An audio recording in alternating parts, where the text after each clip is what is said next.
The following program deals with a controversial subject. The theories expressed are not the only possible interpretation.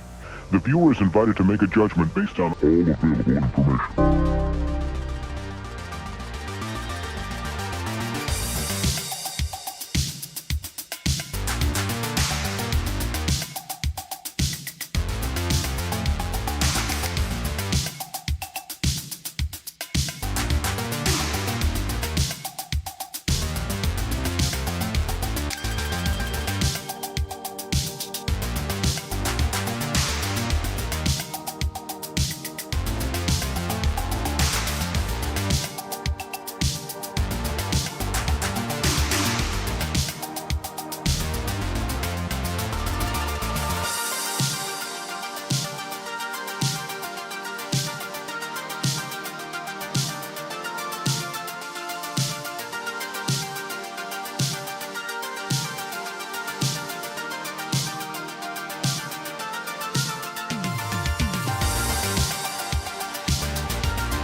the top talents in the comic book business are here to tell everything they know.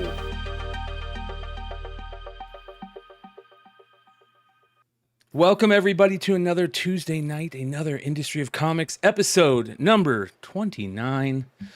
Ladies and gentlemen, I am here with, of course, Dennis Barger from Wonder World Comics and Jesse Criscione from Jesse James Comics. How are you guys doing? Doing good? Very, very well. I got Oli's basket. They found out I was doing a show. They're like, where are you selling all your stuff? I'm like on eBay Live, and I'm like, I do a talk show. If you give me something, I'll put it in the background. They're like, here, take this basket. Yeah, shout out to guess Ollie's, where this man. clip is going. Yep. Yeah, hell yeah. And then I gotta say it right. I always say Ollie's, and it's Ollie's, It's right? Ollie. Yeah, I know. Ollie's, good stuff, cheap.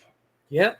Did you hear that, Ollie's? Good stuff, cheap. I even gave them their There you go. tagline. And I don't got a fucking basket behind Yeah, me. I know, Give me a exactly. fucking basket, Ollie's. Yeah. Oh my gosh. So some interesting stuff to talk about tonight. I'm just gonna ask these guys what's selling. You know, what are they selling? First of all, hold on. No, whoa. First of all, I have to agree with Igor in the chat. If you have not, don't watch it now, because you got to watch us now live. But after we sign off, you have to see our buddy over here, Bryan McClay, with our buddy Swaggle House, and you have to see, what was it, an hour and 45 minutes of the two of you just knocking it out of the park? There you go. Oh, there we go. Yeah, 1 hour and 34 minutes. Yeah, man, it was a lot of fun. Yeah, but you guys covered everything that I wanted to hear you guys talk about. I think you missed them. You missed a couple points, but hey, I wasn't there. But I think you guys hit so many things right out of the park in your discussion, and I just wanted to tell the chat, hey, you got to go over and check that out. Appreciate that. And yeah. Igor agrees. Igor fucking agrees. So yeah. Here you go. Let me go ahead and share it for everybody out there, because here's one thing I will say. It's very easy for me to do interviews with people that I like, just like everybody else. It's very easy to have a conversation with somebody that you like, and Swag is somebody that I enjoy. I think he's very easy to talk to. He's a good friend. I've hung out with him multiple times in person. We've had great conversations every time. I talk to him on the phone, I would say on a semi-regular basis, and he's just a good dude. So it was very easy to have that conversation. And then when those type of conversations happen, it makes it easy to watch, right? For the viewer. And Absolutely. Yeah. And I think we try to do that here. That's what I try to do on all the shows I'm on. I want to make it super easy, just a fun conversation, because those relate to the viewer very well.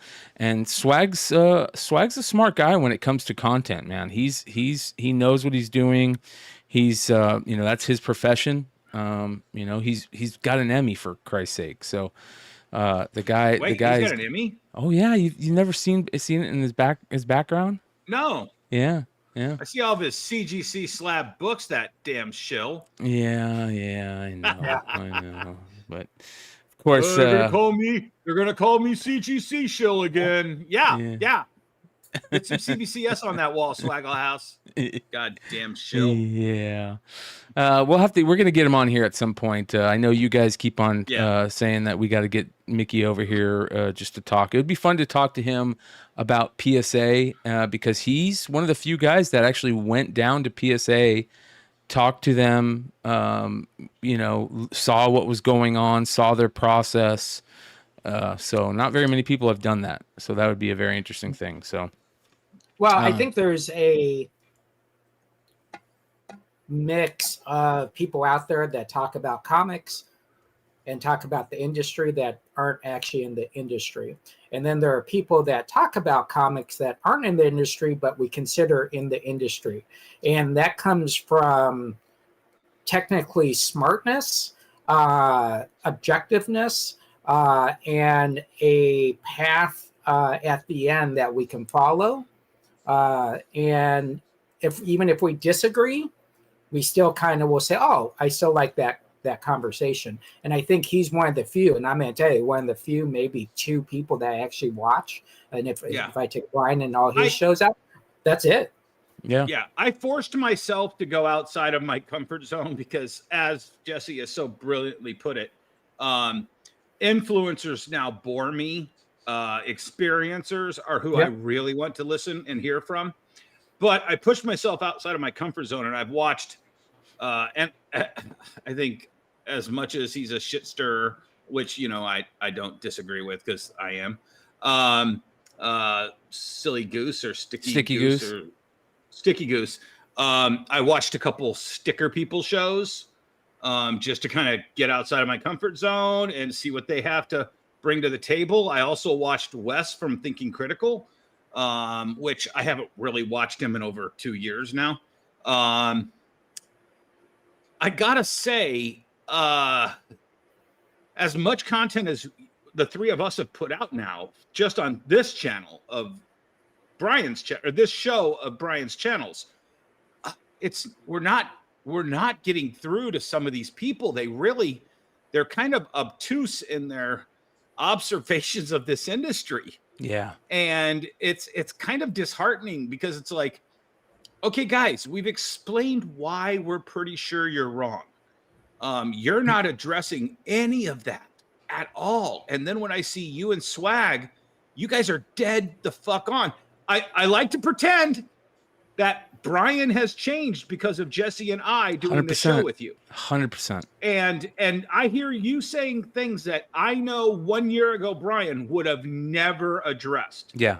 And I don't know why the rest of this industry is not picking up on, I guess, the free cornbread we're putting out there for them. Right. Well, again, I think sequential might not be understanding what an experiencer is versus an influencer. So an influencer speaks about an industry and talks about an industry, where experiencers talk about working within the industry out to the public. So that's the difference between the two. Anybody can hang CGCs on a wall. Right. And when your experience is COVID pandemic to today, and you're like, oh my God, prices are dropping, the sky is falling. Guys, Jesse has lived through four crashes, Jesse? Yeah. The black and white indie crash, the 90s crash. 4 decades, holy cow. Yeah. The late 80s, what do they call it? Recession crash, or the late 2000s recession crash. 2008. And then now the current crash. Yeah. That's 4 major crashes in this industry. Now, I've lived through 2 of those through my business. I've lived through them through other aspects, but this is nothing. I mean, if you had invested $4,000 at a 9.9, yeah, you're crying today because it's only worth $1,000. But I remember the period of time when that 9.9 was only $100 book, and it was a $20 book. Yeah, but I think you're talking about two. You're talking about 2 different buyers there. The guy that buys that for $4,000, if he's a sequential buyer or just wants it, he's not really checking the market, right? He might check the market when he goes to sell the item, but the flipper or whatever might be the person that gets affected. A good portion of people, once they buy something, again, I will say this till I'm blue in the face, even though I'm wearing all blue today. We're the weirdest group of buyers, collectors in the world. We buy our stuff, we tick it, and we put it in a white box, and then we put a lid on it. Yeah. Well, but here's the thing, Jesse, that's freaking nutty. You and I have enough sales channels that let's pretend we're like the sticker people, and we bought that short box at $10 a book or $5 a book. That's a $500 to $1,000 box. Yeah. First of all, we bought it at wholesale, so it's really at most a $400 box, but all things being separate, if we feel that $500 to $1,000 box has gone down in value, we have the other sales channels to put a lid on that box and put it on a shelf and not touch it for 5 years. Chip. And I think that's one of the things that I think for the last 20 episodes easily, we've been trying to tell you, you can't just be a one-trick pony. You have to have multiple sales channels, multiple revenue streams, multiple different, Jesse, what's behind you? Action figures, hardcovers, an Ollie's basket. Yeah. Guinness Book of World Record. Guinness Book of World Records. My good old boy from Coffin Comics. Yeah. It's all about multi-branding your platform. I have one comic book on this back wall. I think there might be more. I can't. To your left. I'd have to turn around. Yeah. That's the first comic book I ever bought from the drugstore. So, that's why it's up there. You might want to explain drugstore to the youngins. It's where we used to buy our weed from, Jesse. Oh, wait, no, I meant. I said that to the store to like a 19-year-old. And he's like, "You guys used to have drugs in stores?" I'm like, "No, it's a drugstore, a prescription drugstore that sold everything else." Yeah. One of the things that I find very interesting when I talk to you guys is what's actually selling. And, again, doing this show, talking to more industry people since starting this channel, becoming friends with a lot of actual, industry experiencers, as you call them, and changing my mindset on how things are in the comic book world. It's very interesting to hear what is selling at your guys' stores or in your guys' sales, as retailers. And, on all honesty, I know, Dennis, you were talking about how everybody's, watching the Skyfall, and that is definitely happening. And we've been talking about it for a while, that the best retailers out there are smart and hustle. They are real hustlers. That's a very important thing. And if you're not hustling, you're definitely saying the market is soft. The industry is falling apart, and it's very negative right now. But I think that's also a big part of that is, like you said, the recession and everything too. So, so I just had, let me just pause you there for half a second. So I had a retailer who's opening up a store in 2 weeks, 10 days. Actually, I think it's 10 days, about 20 miles south of me, in Temperance. And the store's name is Trading Post. And if you guys are up in this area, you might want to go check him out. He's doing a little bit of everything. Hasn't dedicated any one thing yet other than like Magic and Pokemon singles. So he came up, wanted to do some stock buys to get to, pad out his opening day a little bit more. And he's open during the soft open right now. And I got to show him. And so, I think I told everybody 2 weeks ago, I bought a 10 long box collection of just focused books on what I know I can sell in my store: X-Men, Wolverine, Spider-Man. And there was a long box of Walking Dead in there. Now, there wasn't, 19 and 27 and 1 through 6, but there was enough singles in that I literally got to refill my Walking Dead selection. And my Walking Dead comics are in the $6, $5, 3 for $10, all in that price range. So I'm getting $3.33 a book. And I bought this long box and we processed it and it's on the shelf. And I went over to show them, and there's 4 giant stacks of like this on the shelf. So probably 50 books a stack. Two of the shelves were at half stacks, which means I've sold probably close to 50 of those in a week. Tell me anybody else who's selling 50 Walking Dead back issues from the 60s up through the 154. Is that the last issue? Those are the toughest ones to sell too. Yeah. And I sold at least 50 of those in the last 10 days to 2 weeks. And because I know that the normies, there's, like I tell people all the time, there were 20 million people that watch The Walking Dead. They have been starved for a Walking Dead comic now for what, 5 years? Yeah, they're doing the And- Walking Dead color weekly stuff, right? Right. But Right. the point is, there's still 19,500,000 people who have never touched a Walking Dead comic book that still love The Walking Dead.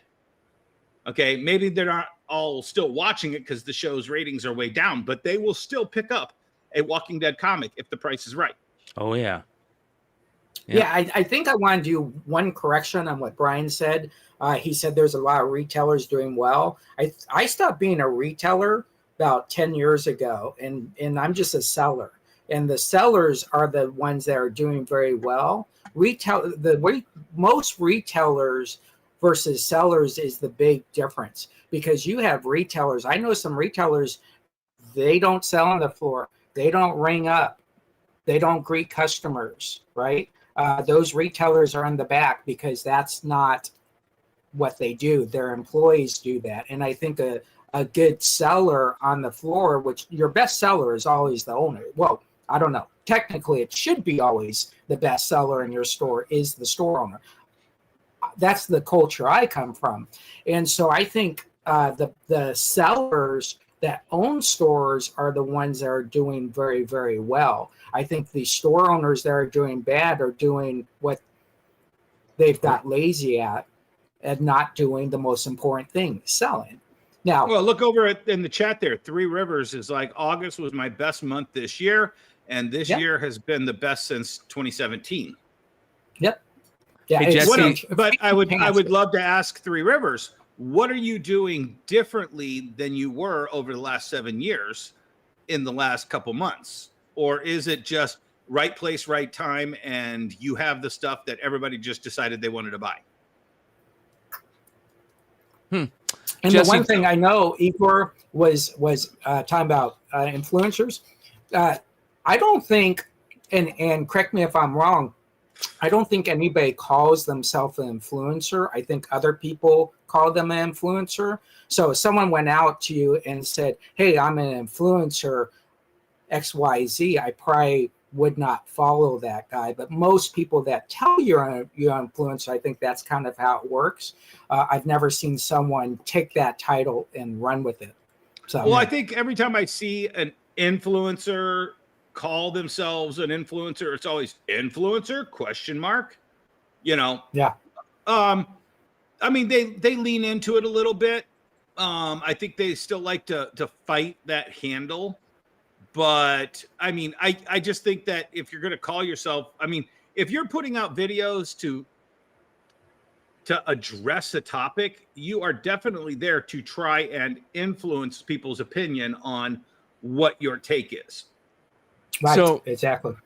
I want to talk about some of the things like you're talking about that Walking Dead that's selling, right? And Jesse, one thing that you've been telling me about is horror. You're selling horror like it's going out of style, and we've been talking about. I mean, horror is a very interesting thing right now. We have a big time resurgence of horror comics in a big way. I mean, we have the 2 new EC titles that Oni is putting out. We have the Creep Show stuff that's coming out. Ice Cream Man is still going after like 40 something issues, right? These anthology horror series that are like a play on nostalgia in a way too for a lot of people, but they're also really well written. Like in a major way. These new EC books are so good. It's unreal. There's a lot of excitement in that horror comic book world, and it's you're seeing an uptick on sales on everything horror. You know, we were talking today, and you told me some stories that I found very interesting. Can you relay some of the stuff that you were telling me today? So over from Friday to Monday night, we sold a little over 1,100 books. Those 1,100 books, 600 plus were horror. And what's great about horror is the traditional horror collector. My 43 years of selling has never been a collector that walked in and said, "Can I get an unexpected 101? Oh, that's not in a good grade." Most horror back issue collectors don't care what the grade is. They just want it because horror is awesome. The great thing about horror versus Cheesecake, Bad Girl, strong women, pinup, is Superhero. all their covers are amazing. You don't see a creature with a white background. The creature is in a lagoon hiding underneath the pier as a couple is walking, right? And so you have these great covers. Of course, 40s, 50s, 60s horrors contain a lot of bondage in it. Obviously, bondage, one of the top selling covers of all time. And the great thing about that type of horror, when you are talking about those decades, you didn't get one story, you got 4 stories in the book, right? Great covers by Bernie Wrightson. You just have a masterwork of people in it. I think the other thing about horror, it does contain war. It does contain a lot of things that people like. Noir, Unexpected started off as noir books, right? And then it turned into actual horror. So when you look at modern day, whether it's a Frankenstein that you have up right now, that cultivates to a lot of people that collect. I always say Frankenstein. Frankenstein is a cultural thing that lasts. Once you become a Frankenstein character, once you become a Wolfman character, it don't matter what comes out. You are buying that item. So I think over the years, horror has placed itself in one of the top 5 genres. I personally think it's in one of the top 3 genres because everybody can relate to horror, whether it's in movies, TV shows, Real and life. absolutely in comics. There's something about a mind fuck. Let's not candy coat it. DC shit the bed so bad that they had to do away with their entire cinematic universe and reboot it all, and left this huge vacuum where the last 3 or 4 titles were Wonder Woman 1984, Blue Beetle, Shazam 2, Aquaman 2, and at a certain point, I think everybody stopped even seeing the last 2 of those. And yep. Flashpoint, which I thought was the best thing they'd put out in a couple of years, everybody had lost so much interest because they knew the reboot was coming and this wasn't going to be part of that reboot that they literally just stayed at home and didn't even see it. Right. And I mean, I thought it was the best thing that they have done, easily since Aquaman 1. So let me just hold it. Oh yeah, go ahead. Yeah. But the vacuum that DC left, and then at the same time, Marvel put out Eternals, the Marvels, things that fell hugely flat for the audience. All of a sudden, there's this, well, I'm a superhero movie fan. I'm a superhero comic book fan because of the superhero movies. And then there's this vacuum. But inside that vacuum, you've got Halloween Kills. You have all of these horror films taking up that vacuum. And even a bad horror movie, if it gives you one jump scare, all of a sudden you're like, it wasn't bad. So the horror genre kind of replaced what the superhero genre had meant for the last 10, 15 years. Right. Well, I think that, and if you look at just zombies, let's just take zombies in general. You could have 10 different zombie shows, but 10 different type of customers watching all 10 different horror shows. That's the amazing thing about horror, whether horror be death or Mars Attack, right? Kind of deals with that sci-fi horror. Obviously, all the EC pre-code stuff, the EC pre-code stuff is stuff that you would naturally see in modern day now, right? That's acceptable in modern day. Where pre-code, that was, oh no, pray tell, we put this in a kid's hand. Yeah, because kids aren't reading comic books anymore, period. Well, and this new crop of people understand what people like Jesse and Brian and I have been telling everybody. It's all about the nostalgia market. It's not just about this particular nostalgia or that particular. It's about everyone's nostalgia. So when you look at who's that kid, that Jason something that does that that Oni book with the Johnny Homicidal Maniac? No. It's Jason. You talked about him in that Swaggle House interview. It's the Jason Image Oni horror book. Epitaphs from the Abyss? Is it Epitaphs from the Abyss? I don't know what you... No, it's got a simple name. It's got like the cute bird, and he's got an eyeball hanging out of his Dwellings. beak, and Dwellings. Jay Yeah. Stevens. Well, who was that? Jay Stevens. I knew it was something. Yeah. Fuck you. But you see what he's doing. He's playing off of this nostalgia, that nostalgia, putting it. I mean, the biggest example of this is Trish and Tony. Yes. With every single one of those covers, they understood their love of horror, and this cutesy little dog book that they have that has this really dark, twisted back end to it. And they were like, well, we can then imprint this onto all of our love of horror. And they get 100 different variant covers of every horror movie poster ever. And it's about a cute dog comic book. And I'm not trying to diminish them. I'm just of course, yeah. Well, look what happened the other night. I mean, during who understand this are profiting. Yeah, during we're going over New Comic Book Day. We come across a new Feral that's coming out for FOC, and Tony goes, check out he's in the chat, and he goes, check out the Maria Wolf 1 in 25, and we go check it out, and we're like, oh my god, this is amazing. And then we go to his regular A cover, and we're like, what cover is this homage? What horror movie is this homaging? Because we couldn't figure it out. And the chat figured it out. We went and checked it out. We had never heard about this horror movie that it's homaging. We go and check out the trailer, and we're like, okay, we're gonna watch this horror movie tonight. Like that's the type of stuff that's happening with this nostalgia.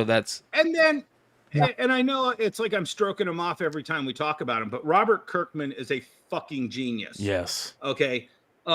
This is a man who, while he was doing Walking Dead, said, I'm going to input my love of G.I. Joe onto my Walking Dead action figures by making Tiger Force, and he started releasing Walking Dead figures in the Tiger Force style, and his action figures looked like Tiger Force G.I. Joe comic books.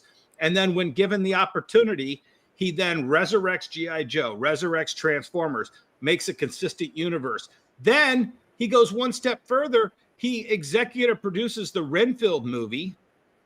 And that is such a huge homage to the original Dracula, to the point where they put Nicolas Cage over Bela Lugosi. And then you add to it that he gets the licenses through Image to do all the Universal monsters. He understands what we've been trying to tell other people. This is all about people's nostalgia. You have to feed on that. You can't just sell them your thing unless you win them over with hitting those mental cues in other people's brains. Sure.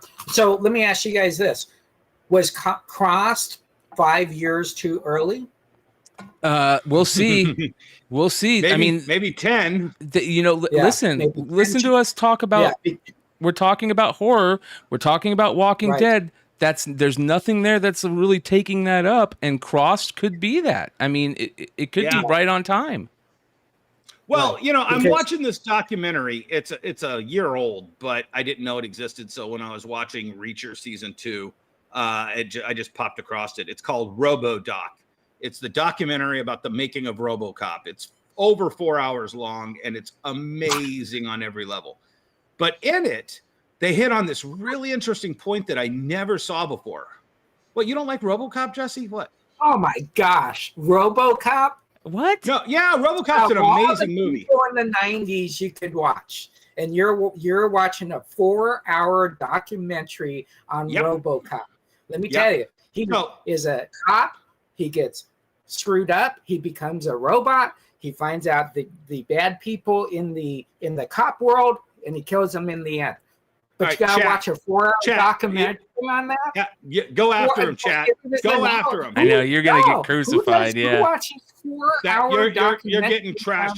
So RoboCop is actually so brilliant on so many different levels. I got to spend a weekend with Peter Weller when I had him come to my convention, and he was explaining a lot of the stuff that's in this documentary that I didn't realize. But what I was going to get to was, so RoboCop was kind of heralded. It got its X rating and it had to bring it back. It had to bring the violence back a couple notches to get it out of NC-17 and then back into R.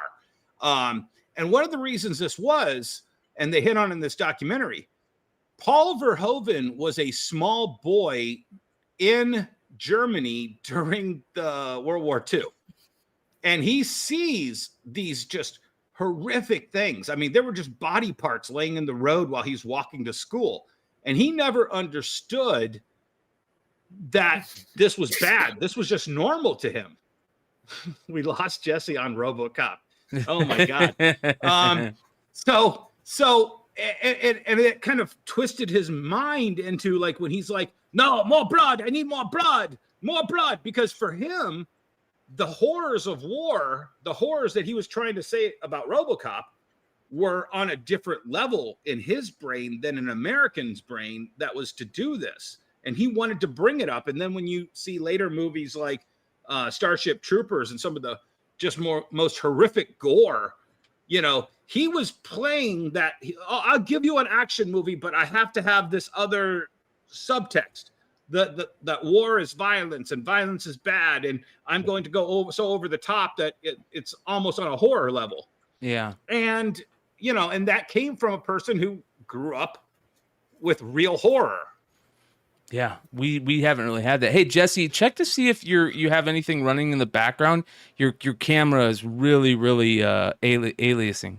And right as I say that, he walks away. I think he meant he thought you meant a fan running in the background. Oh no! I'm talking about programs. Programs on your computer. Close your extra windows. Do you have anything running digitizing? on? Okay. Yeah. Yeah. So, but Jesse was getting ready to ask something right before we went into that RoboCop fucking thing. What was it, Jesse? You were talking about. So, I think Avatar, or when you look at Avatar, Cross, which is Avatar. Yeah. Avatar Press.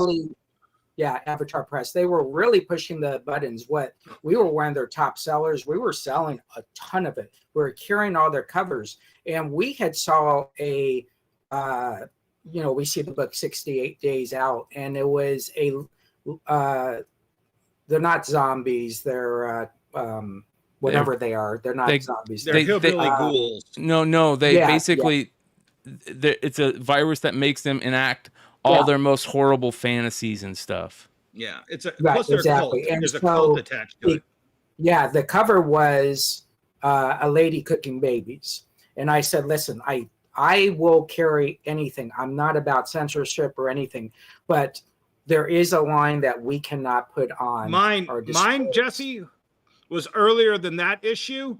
It was the zombies eating the babies in the incubator is where I drew that line. And I said, and I had my staff ordering all that because they were fans of it. I'm like, guys, that's fine. But if I see a cover like this again, I'm going to start cutting orders back. I don't want to see it. It's not in my world. My kids were babies at that time. And I was like, that's just the one step too far for me, guys. Order them for yourself. Bag them, board them, put them in your pull box, but I'm out with that on the shelf. So I was in the exact same ballpark. Yeah, and so ours was the cooking the babies, but we do look and we said, listen, it's murder, death, rape, right? And so just having murder, death, rape in a comic book is bad enough, and then you start doing that. And so, but now I look and I say, what is accepted now in comic books? Or in books, or in movies in just general, normal life, right? Yeah. So I mean, people see that all day, every day on their scroll on Twitter or Instagram. And I mean, I was talking to my best friend, and he's like, I can't go a day without seeing somebody get killed unexpectedly. Like, I don't want to see that on my social media, and all of a sudden, boom, there it is. It's very hard to get around that stuff these days, and kids are desensitized to it. Yeah, but Jesse, you've been in the diamond world now for over, what are they, 30 years old? You remember when anything above that line was put into a diamond adult previews. Yeah. And then there was a point where all of that stuff migrated down to where Jungle Fantasy and Threshold and books like that all of a sudden just made it to the back half of Diamond's catalog. And I think that was kind of Diamond was like, I know this stuff should be in a separate catalog, but we're just going to put it in with the rest of it. And, the numbers and margins are so low, we can't segregate this stuff. And that's when the shelves started, kind of getting populated with that, but not in a bad way. It was just kind of like, okay, this opens up the market. I mean, Preacher was a huge book, and Crossed was a good crossover to that. It's just a matter of, I don't know that any of those books fly nowadays. I mean, well, here's the thing. I don't previews. know, man. Jesse told me something earlier that he didn't really get into. He was talking about how he was selling, like hotcakes, books that were, such bad condition that he just had complete or, no grade on them, and they were selling like hotcakes because they were horror. I'm gonna come back in and out, guys. I'll be right back. Yeah.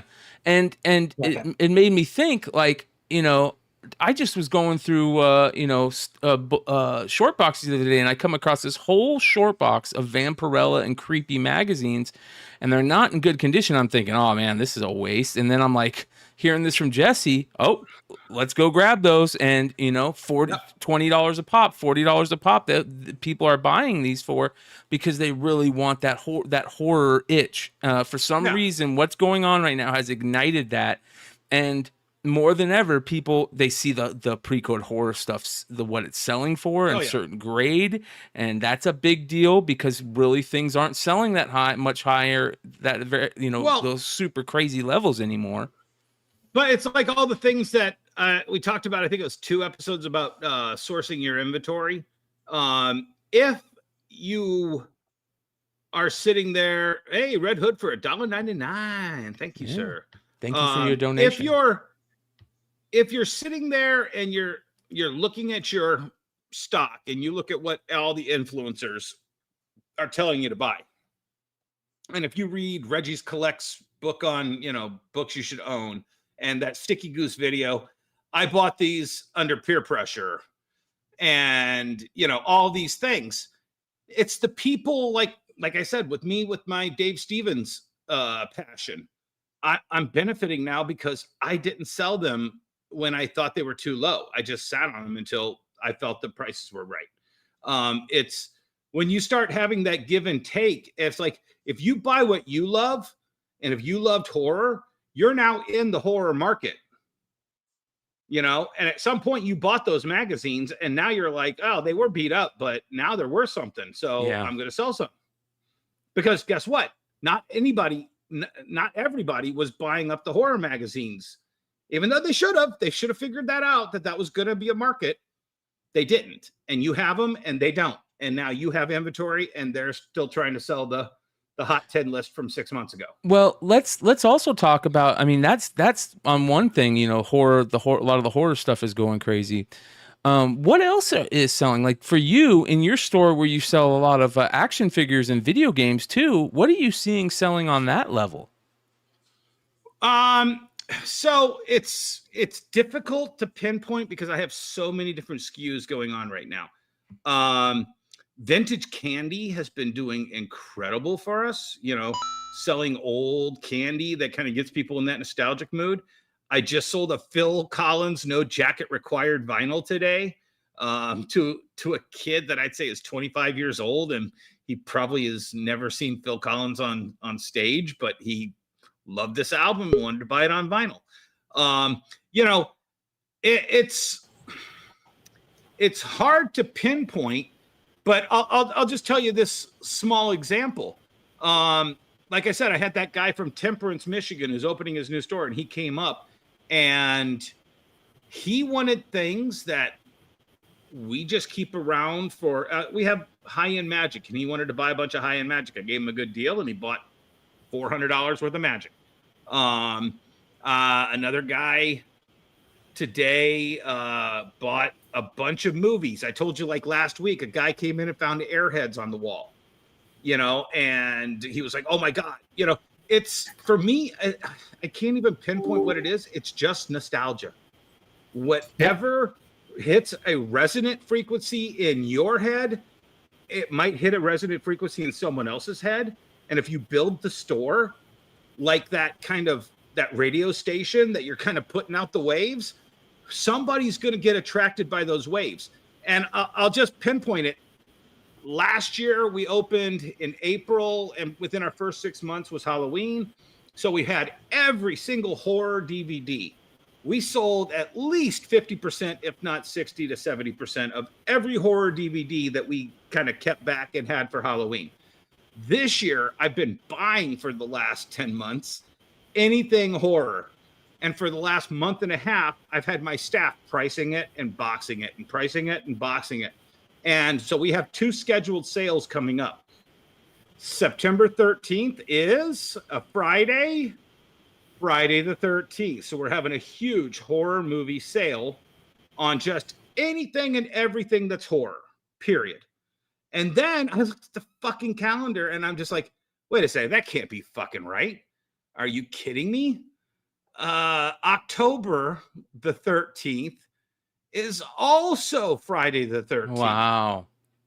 So I'm like, well, I've got enough inventory to have a solid month of horror movies, and I probably got 10 times the inventory I had last year for it. Yeah. I don't know if it's going to work. Knock on wood, it will. Something that was interesting that you brought up last week that you kind of hit on just a tad is you were saying that handheld gaming is going crazy right now for you, which is also interesting. And I sold 2 Game Boys and a DS in the last week since we had that. So there we go. Yeah, it's very interesting to see what the people that are really hustling, what's selling for them. And I think that's very interesting for people to talk about, to maybe help some of the other people out there. I know that's kind of rough to give those people that free cornbread, as of course Gary is saying, thank you for the cornbread. But that is very important. I mean, that's why cornbread is so damn good. That's why we call it that, you know? It's back to the Gary Reed rule. Share your knowledge and experience freely. Unless you're going to open up in the Mall of Monroe or out in a table outside my mall, you're not going to compete with me on this. I have no problem letting you know what these plans and strategies are, because it's not going to affect me. But I always believe that a rising tide lifts all boats. Yeah. Amen. Something that I thought was very interesting. This is also on the horror, or not the horror, but the nostalgia and a little bit of horror aspect. Topps has announced that in new Bowman Chrome baseball, they're doing Garbage Pail Kid inserts with all the new players, all the new rookies, and that to me is a perfect example of nostalgia is king. You're starting to see Garbage Pail Kids inserts in regular baseball releases. That's a big deal. That's a huge deal. So all you Garbage Pail Kids fans, be on the lookout for this. This is going to be absolutely amazing.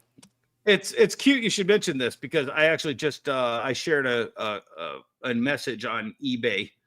I got a message on eBay, and I might even be able to read it. No, I won't, because I think that's against their terms of service. So I got a whole lot of these high-end Trump Garbage Pail Kids in a giant collection. And we've been selling Garbage Pail Kids quite a lot, and I actually hold the record for the highest sale. Oh, that's much better, Jesse. Okay, thank you. Okay. So I hold the record on a PSA 7 or 8 of the Red Time Magazine Trump card. I think I got 500 for it for a low grade, and then everybody tried to jump over me, and then they ended up accepting lower than me to move it. So I posted the rest of the regular cards, and one of the first messages I got was, "You're out of your mind. These don't go for that." I'm like, okay, thanks for your opinion. And within 48 hours of getting that message, I sold a Trump Mount Rushmore card for, I think, 125, which was the highest recorded sale for that card ever in Raw. And it just got, I've noticed that I noticed that the garbage pail was hitting some keys. This big dummy up here loves them endlessly. And so I'm like, okay, well, if there's that market, and I know this market over here, and I got this market over there, and I've got the highest recorded sale on this, why not? Why not put them out for 150? And if I sell, a couple of them, I'm doing better than blowing them all out for $5. Yeah. Yeah. This is my #1 selling book. All right. And what's cool about this book is we do very well with it. Is not only did I buy the whole inventory on this, I went out and bought all the inventory on that. Is that the floppy or is that the? That's the floppy. Yep, it's the Okay, floppy. I didn't know if that was a trade or not. Yeah, and so it's a great investment because they do like homage. This is the World War II Kiss homage cover. What are you talking about? That's Nasty Nick. Oh, is it Nasty Yeah, Nick? but it's a takeoff. It's Nasty Yes. Nick card #1. Yeah. Isn't that Yeah. card #1? Yeah. But it's also is an homage on that. All of those are homages. Yeah, exactly. So that's the homage to the World War II Kiss. So it's a great investment. Obviously, Save me one Mad of those Balls. Nasty Nicks, Jesse. Yeah, I will. Mad Balls. Yep. Green variants right now, huge. It's funny. I forgot who Was that wrote Lion this. Force? Was that Lion Force that did Mad Balls? Dynamite. Dynamite. Okay. Yeah. And what's funny is I forgot who wrote this, but I did write down my 4 top genres, which was strong woman, horror, war, and Western. And I think someone wrote that exactly how I have it on my list above as well. So you're looking at 4 genres that just work very well. Obviously, romance is kind of still your bad girl, strong woman type stuff. So yeah, it's pretty cool. And the answer on the low grade, I did a show with a no grade reader copy story complete show, and this book still sold for quite a bit of money. So horror collectors are great collectors. They seem to really have this nostalgia, culture, tradition. They're not really, they'll spend money, but they're not really looking to get that money back. And I think that's kind of a cool thing. So I honestly think though, I think that's Yeah, Jesse, you might got to be you, turn. Jesse. You got to turn your volume down. It's what I was saying earlier though. Horror genre accepts failure at a much higher rate than say superhero genre, sports movies, advertising movies. If you go back to the 70s and the 80s, there was at least one good one for every 5 duds. If you watch shows like Red Letter Media, when they do the best of the Half worst, in the bag. half in the bag, they're going over horror movies that are just atrocious, and they love watching them. So horror as a genre in the movies will accept failure because it'll offer you something else. The best kill of a bad movie is still better than, the dumbest kill in a studio horror film. So I just think that the genre is more forgiving of having fun with the duds as they do with, just a knock out of the park banger of a horror film. Amen.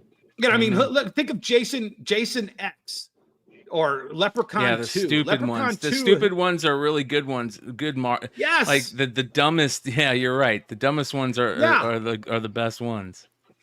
Yeah, and so even if you're in that mindset and you're like, I want to take my love of horror films over to the comic world, and then you start buying comics that have horror, even some of the dumbest ones from the Golden Age are just some of the most banger covers that you've ever seen. And it could be the dumbest story inside, but you've still got that cover to capture your love of that genre. What about Lego? Does Lego sell very well? Yeah, it does. In fact, I actually just posted, like in the hour before this show, I just posted about 40 different Lego sets that I bought from a collection last week. I've been seeing a lot of like content creators building Lego sets lately too. Is that a real set, by the way? No, I wish it was. Or is this a fake set? Okay. I wish it was. I'm like, so Lego won't put a real gun in a set, but they're gonna do that. All right. Again, I talk about nostalgia all the time. That's what this channel is really based on. That's a big part of my life. And again, it really translates over well to sales right now, and that's very interesting to me. And we're gonna see what's gonna happen with the comic book industry itself. There's been a lot of turnover lately in the comic book industry and the big publishers. We've seen a lot of turnover at IDW lately. We've seen it at DC and Marvel recently, and DC's getting ready to try new, big, and better things. We talked about last night with this new Absolute DC stuff, which looks very interesting. Dennis, you kind of talked about that you saw what they're doing with Batman, and they're doing some really weird, interesting stuff with him. Some people are going to like, some people might not like, but I see that they're trying some different stuff, so that's going to be very interesting. We'll see if that plays out. But I think, like I said 2 weeks ago, and I can't remember if it was our show or if it was one of your other shows that I was on. Never underestimate Scott Snyder. Ever. Like, if I think the idea is dumb, Scott Snyder can take dumb ideas. I'll tell you this story, and I don't think I've told this story on the show. So Scott Snyder had been warned, don't talk to Dennis because I leak everything.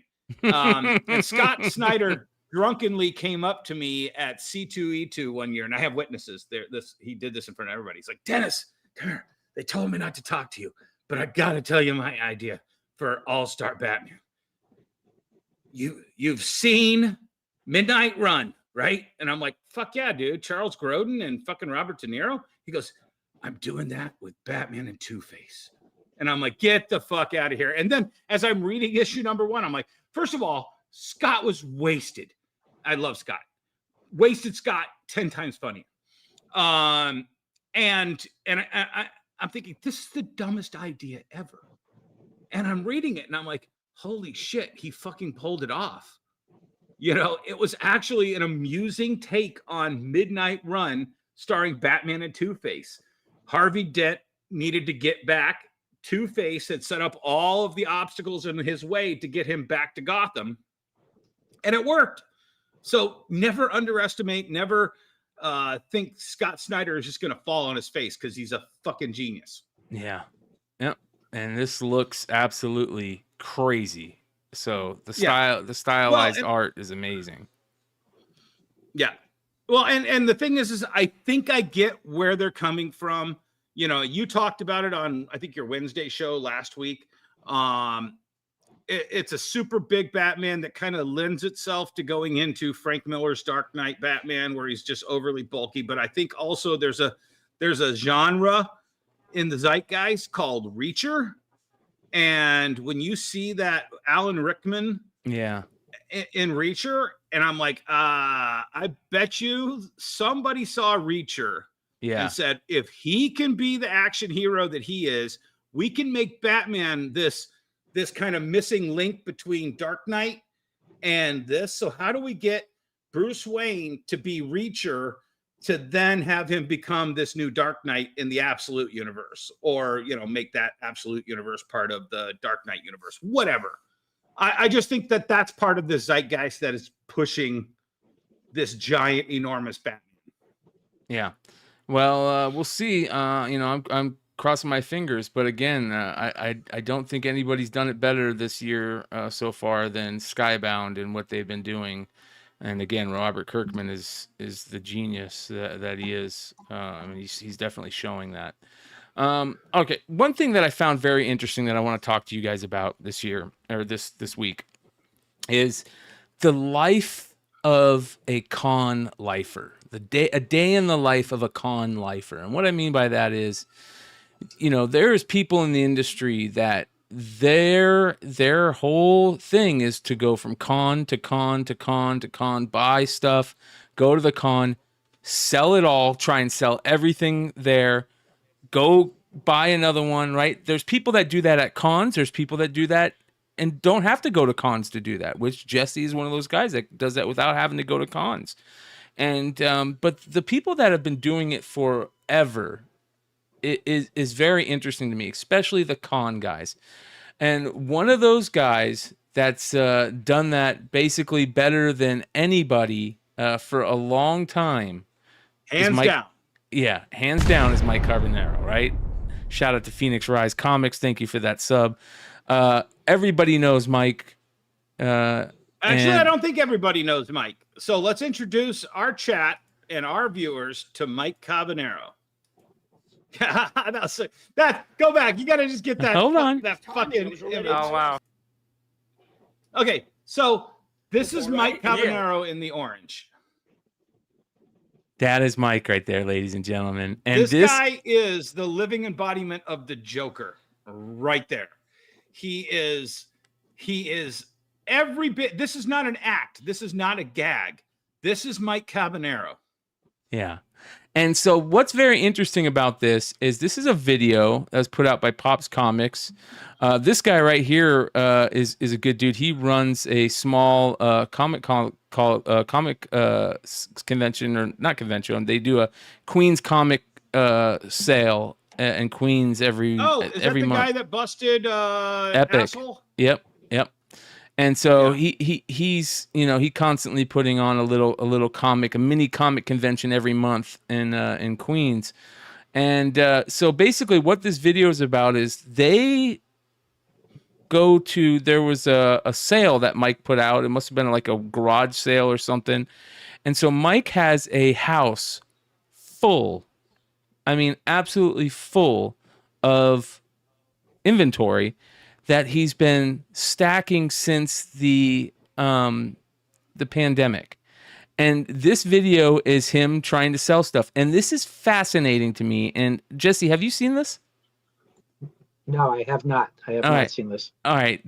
I want to watch this with you guys, and just have me pause whenever you want, and we're going to talk about this. It's rough to watch. Let me just warn everybody, but we're going to struggle through it, and then I want you to pause at a certain couple points. All right, here we go. Oh, what do you think I was doing? Picking up way too many comics? Yes. Well, actually, not a lot. A little pile, which I'm going to show you some of them. 50s comics. Oh. And there was one really nice book, Showcase 4. Was it? Oh, my God. The guy was like 10 miles from CGC. Was it someone you know, or was it just a random person? Out of the blue, called me out of the blue. So, wait, tell me that story. So, you got a random phone call? About 2 years ago, a random phone call. I got these comics to sell, blah, blah, blah. I'm talking to some other dealers, so whatever you're ready, fine. Call me when you're ready. A month ago, 3 weeks, he calls me and says, Mike, I'm ready. Well, what these other guys? They're not as nice as you. Well, whatever. So you hop on the plane and you went? I was already going. It was timing. I was already And basically what he's talking about That is here... funny. Stop that for a second. I can't tell you how many times I have been outbid by other dealers, and they said exactly what they just said to him. Yeah, but I like you better. Yep. Oh, wow. He says, I'll be there in a few days. He says, okay. I went in, I walked in. He goes, you know what? I don't really want to sell everything. I said, okay. Mike, I promise you one day I'm going to have enough money that when you buy a Showcase 4, I'm like, I want it. Yeah. That's life goal. So they just start going, he just starts pulling out boxes, and they just start going through stuff. Reprints. No, I know, but just to have them to read them. Yeah. Pretty good, but they're the black and white. Expensive. That's like $200 or $300, so I don't think that's going to be good. Are they? Look at this. All open or no? I know. I mean, this stuff I sell. Right here, buddy. They're originals. Gone with the wind. But have they been? Oh, yeah. So he's just going through these and going through boxes. 71st in Forest Hills. So all this stuff. We're going to empty this whole thing. Yeah, all this is going to be on sale, garage sale. I bought too much from them last time already, so like you guys get the opportunity to get these deals because. No, you can never buy too much. Yeah, I try. They know I try. Billy wanted one of your mystery boxes, just an empty one. Just okay, no problem. He wants to collect all your merchandise from all the years. Fine. If you have any original, I need you to be my historical guy. Yeah. He wants to make a whole like box you could do, so you might want. Was it all Superman? Look at that Shogun Warriors #1 they just dropped on the ground. I'm probably one of the only stores that sell Superman. There's another one up there. I don't know what's in this. Avengers. Let's see. Oh man, we got like stuff like this. Detective, Green Lantern 90, right? That's what you're looking for? Before it becomes Mike Grell. All right, keep an eye on this box. Keep an eye on this box. So Whenever it moves these over are the table. best collections to buy, and I've said this religiously. How many collections you buy that aren't in order? Yep. And here's Yeah. a prime example of another collection, a big collection, isn't in order. The guy has no idea what he had. If you looked at the 3 books before, he pulled these 3 books before, has no Absolute rhyme or garbage. reason to it. Yeah. Stuff out of those.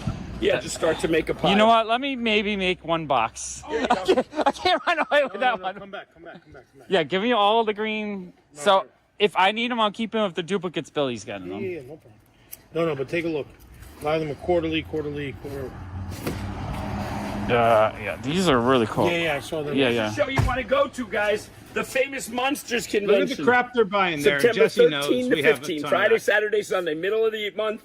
Where's in this located? Philadelphia. The Philly show? Okay. Yeah. Oh yeah, give Cool. a shout out. Come on. Give a Hey, shout what out. is Do you have an empty long box? September 13 through 15 in New York. Go look it up. I believe this is the Basement Church sale. Am I wrong about that, Jesse? FamousMonstersFest.com. Yep. Yeah. So guys, go check that out because Cabanero is going to have a ton of this stuff, but dealers will pick him clean beforehand. So get in there early. Yep. Go ahead. Sorry. So I'm confused. Did he not buy the whole collection?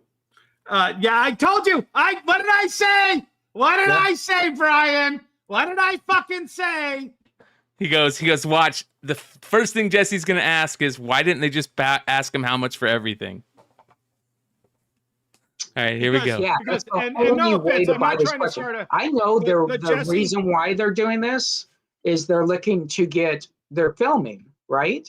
No, well, that's part of it, but you can tell he's looking for the most bang for what little buck he has so that he can flip that to get the next one. If he was rolling with stacks like you and me, Jesse, that would have been the first question. Mike, how much per box? I'm just going to start picking boxes out, blah, blah, blah. But he doesn't. I'm not trying to start a beef. We all had to start somewhere. You all have to start with the cash in your pocket. I think he didn't have that much cash in his pocket, and that's why he keeps going, oh, my wife said I couldn't spend that much. Oh, I couldn't. But then when you start seeing what he's picking out and filling a long box with, Jesse, you'll understand he's on a limited budget with this. Just I'll put a long box together. Yeah, here you go. Start with this one right here. Mike is just start with that one. Yep. There's stuff everywhere, and it's just like you said, Jesse. There's just so much, and these are the best collections. These are the best collections when it's just. There you go. Yep. Yeah, this is Mike who bought 5 collections and he just threw the collections you have into treasure. different boxes. See, Yeah, look no, at that right there. That's insane. There you go. A near miss. Listen, we might both put a set together at this rate. Neil Adams, Green Lantern's getting ready to start popping out. Yeah. Okay, you can look through it right here. Whose backpack is this? That's mine. Putting it right on. Okay, yeah, that's okay. Okay. You want to dig while we pull them out? Yeah, I'll dig through there while you. All right, you find me boxes, I'll dig. Okay, there you go. People just want to see comics. You want to look at the Was this a Superman box, too? garage? Okay, this is the sale, one. or Watch he this. Called them. What's So that? This is like the Cabanero probably let him come over. Now here, Look at pause. that. Get ready to pause. Look at that. Yeah, keep going. But look at the stuff he passes up.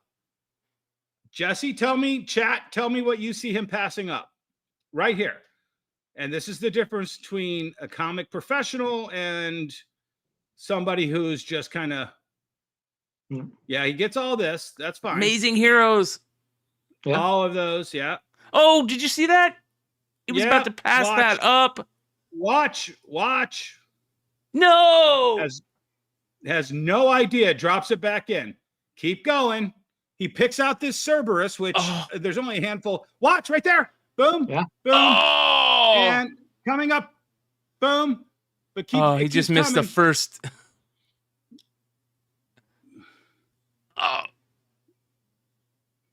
And then he picks out the Charlton horrors. Yeah, he picks out he throws that DC horror out of his way. Frank Miller Daredevil stuff. Yeah. And I'm just like, dude, Jesse, is this not a take the whole box to you? Yeah, I would say this is a video on how not to buy. Thank you. Thank you. That's Brian. That's also what I said to you. Yeah. Why wouldn't you just say, Mike, how much for this box? And just put it out of the way. 300. The whole box. A whole run of 300.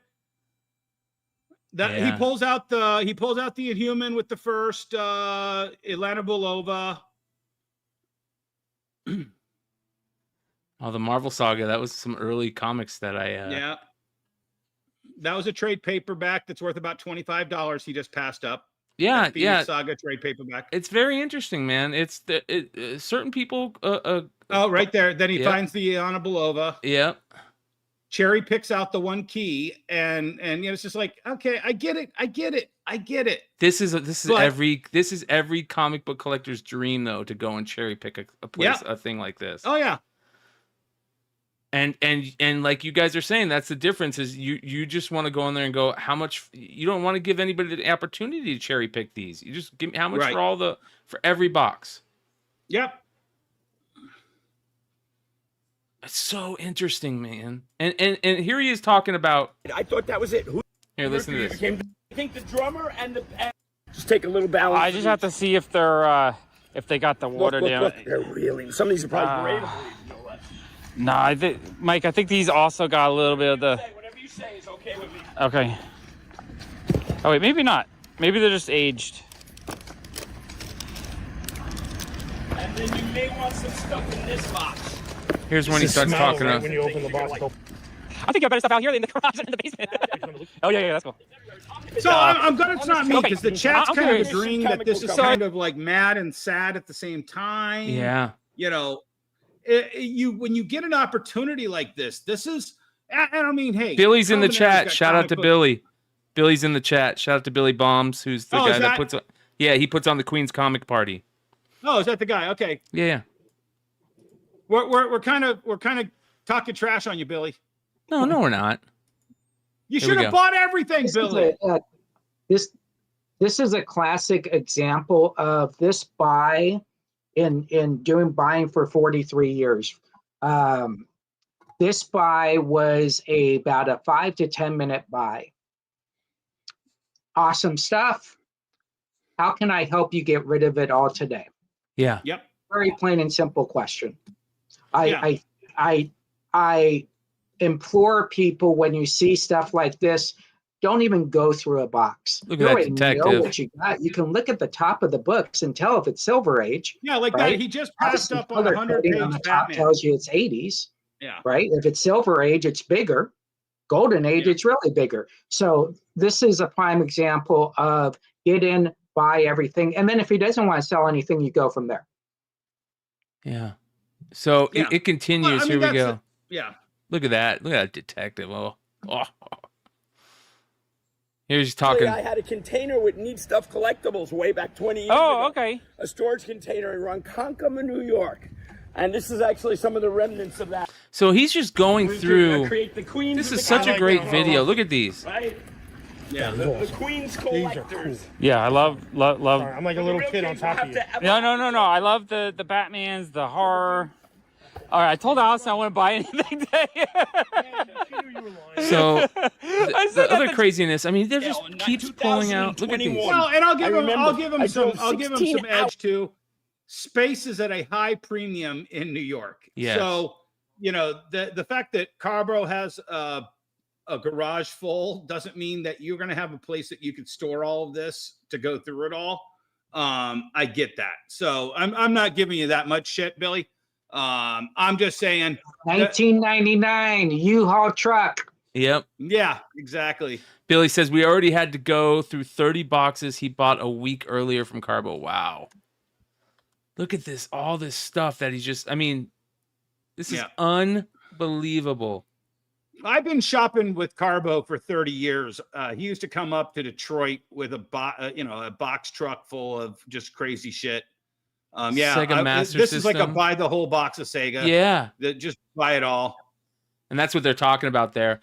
Billy, did you guys buy all the video games too? I mean, because this whole video keeps going. They go into the house. They start looking at stuff. I mean, look at all this.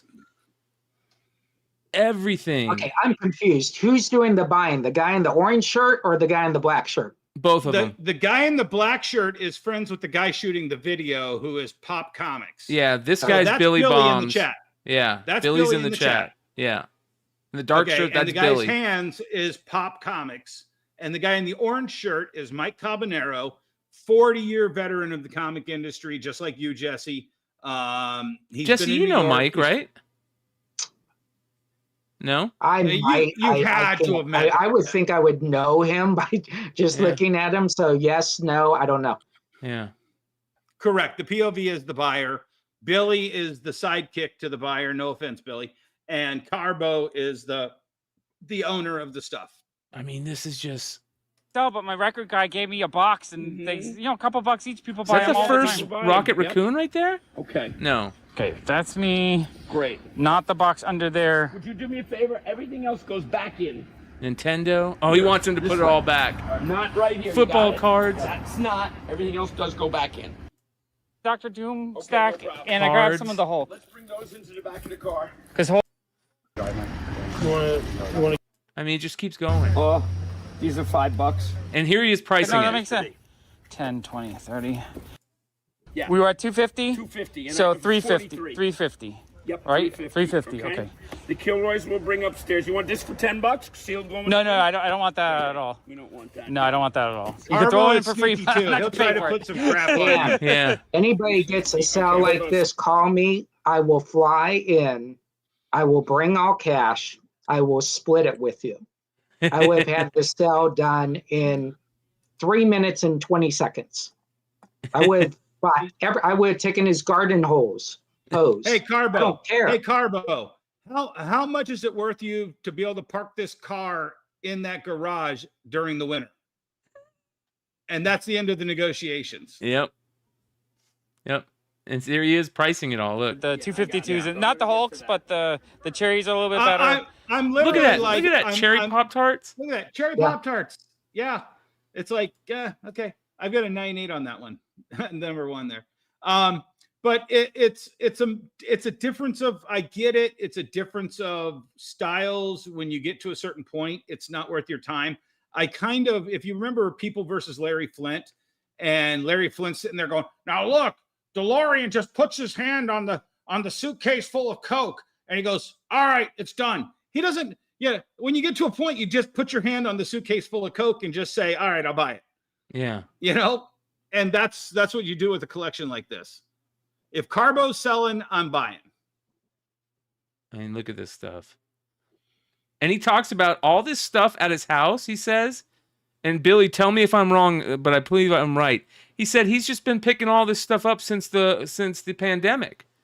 Carbo has boxes full of this. Some of this stuff is old Carbo stock, which he has storage areas all over New York and some in Jersey. Yeah. So I think a lot of this is he probably had to clear out a storage area, mixed it with collections he bought.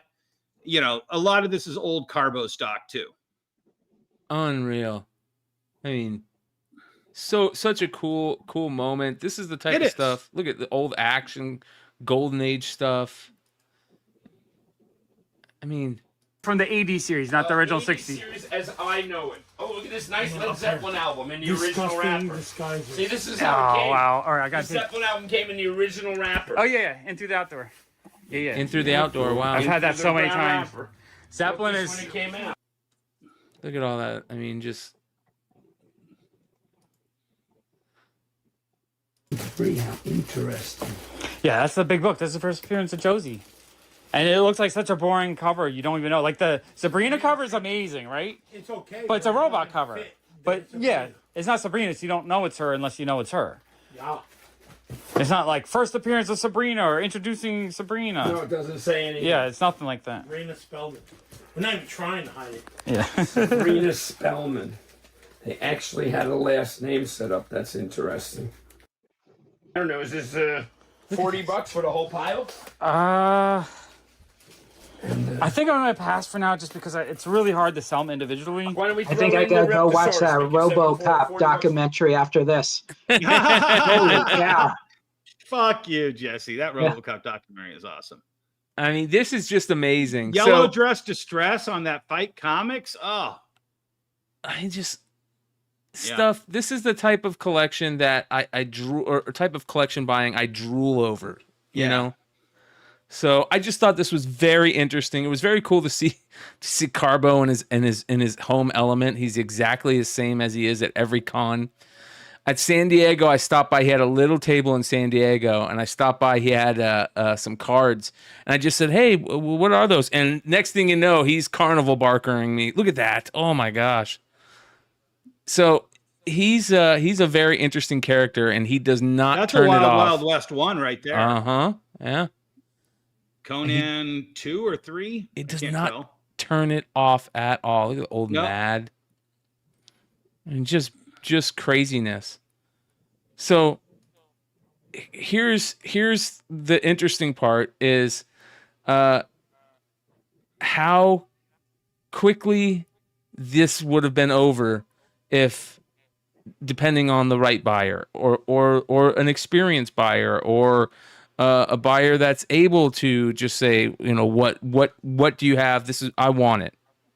Sell me it. You know, what do you gotta, what does it gotta, you know, what does it take for me to walk out with all of these? The biggest fear for someone who's buying, and this is for a lot of buyers out there, is there's a fear of the price the person might ask. And there's a moment where you have to react, right? Depending on how much they're asking. And can you afford that? Can you negotiate? You know, I bought one of the largest collections in comic book history, right?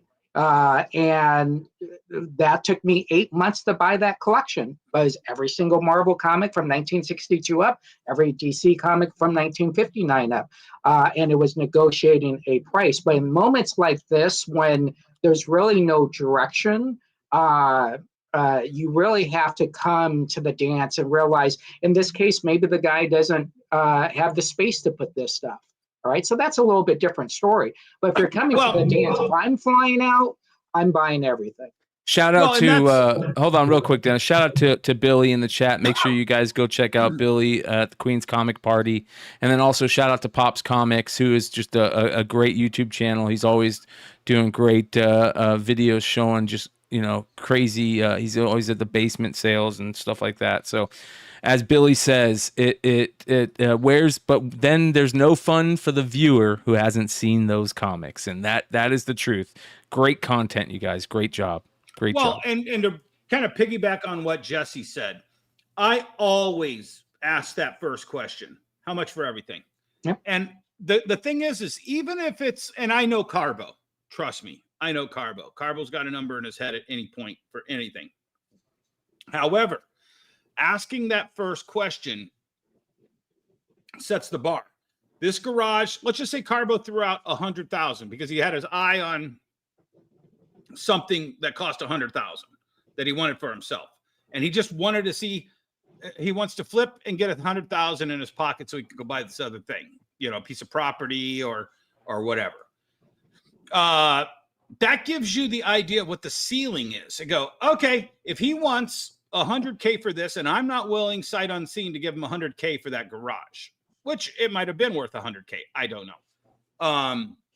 Then you can sit there and go, all right, I think there's about 1,000 boxes in here. So you're looking at about 1,000 per box or 100 per box to get to, is that right? No, 1,000 per box. 1,000. Yeah. So I'm going to build boxes, and then I'm going to see how much below 1,000 per box I can get. But I know what his trigger pull number is for the whole thing. I'm going to see how close to $100 along or $200 along, you know, building my own long box I can get. And that's going to give you power in negotiation as well. Yeah. I think that the important wording, it's always important to say, what do you need versus what do you want?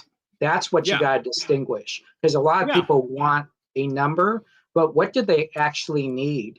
What we have to also look at is, if I was to buy that, the labor on that's about $5,000. The bag and boards are about another $3,000. So that's a lot. Yeah. Yep. That's half. A lot of the work, people don't realize that, you know, your time, your effort, that type of stuff. But yeah, anyways, I just thought I'd show that to you guys and see what you guys thought. And Billy, fabulous content. I have heard nothing but good things about you. You took down one of the biggest scumbags in the industry, so always mad respect for that. And hey, I have some criticisms. I need to teach you guys a few more key books so you can not miss out on a few huge books that you guys flipped past. That's more for pop culture. But hey, great score. Anytime you get to spend with Mike Carbonaro, go figure out a way to spend it. If you're in New York, get a hold of his Big Apple number. I think that's his cell phone number. He's still crazy old school. So call him up and go, hey, Mike, I saw that video. Can I come over? And let me just also say, whatever you guys got one over on him for the stuff that you bought, it didn't matter to Mike Carbonaro. What mattered to Mike Carbonaro is doing the promotion to get the name out for his show, the longest running New York comic book show in modern times. He predates New York Comic Con. He survived past the original New York Comic Con, the 60s and early 70s one. So he is a legend in New York. And whatever he sold those books for, it was all the free publicity that Mike Carbonaro got for his show. So we have a couple questions. If anybody has any questions in the chat that you guys want to ask, let us know. I'm going to ask, Three Rivers has a question for you guys. He says, question, do you think it's prudent for a small business to open a line of credit to have cash on hand when collections come up, or buy everything with cash on hand, maybe missing bigger collections? I'll go first on this. So here's what you want to do. Your first collection, you should pay cash, right? And then what you should do to buy the next collection is sell that collection you just bought. What tends to happen when I hear people looking at lines of credit is they're not selling what they have. So the number one rule when you buy a comic book store is not to look at the front store. The number one rule is to go into the back and see what they didn't sell. That's their value. The front, they couldn't sell it, but their back is their value. So I would say if you bought a first collection, sell that collection so you don't have to get a line of credit. Once you get a line of credit, you're going down a path, right? So if you have to, then it's fine, but don't max out those line of credits. Get those. You know what's better than a line of credit, Jesse? It also depends on what you're willing to buy because you can sell. So when I bought that huge collection, everybody knows why I paid for it.